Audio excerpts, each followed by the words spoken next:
I've thought long and hard about this nomination and what it means for the future of the Supreme Court and the future of our country.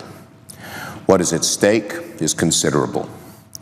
The decisions we make here in the Senate over the next few weeks about Judge Gorsuch, as on any Supreme Court nominee, will echo through the lifetime tenure of that judge, through a generation of Americans. Discussions of the Supreme Court can get wonky and technical, with invocations of precedent, canons of interpretation. What is at stake, however, is not at all abstract. It's real, it's concrete, for Americans whose lives, health, happiness, and freedoms are on the line at the Supreme Court. Closely divided decisions recently have meant the difference between the ability to marry the person you love or not, the ability to have your right to vote protected or not, the ability to make personal choices about your own health care or not. The Supreme Court matters a great, great deal.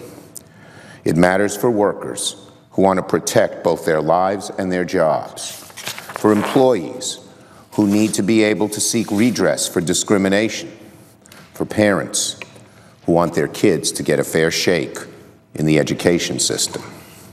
It is with all this in mind that I have come to a decision about the current nominee. After careful deliberation, I have concluded that I cannot support Judge Neil Gorsuch's nomination to the Supreme Court.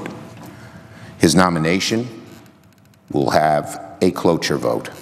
He will have to earn 60 votes for confirmation. My vote will be no, and I urge my colleagues to do the same.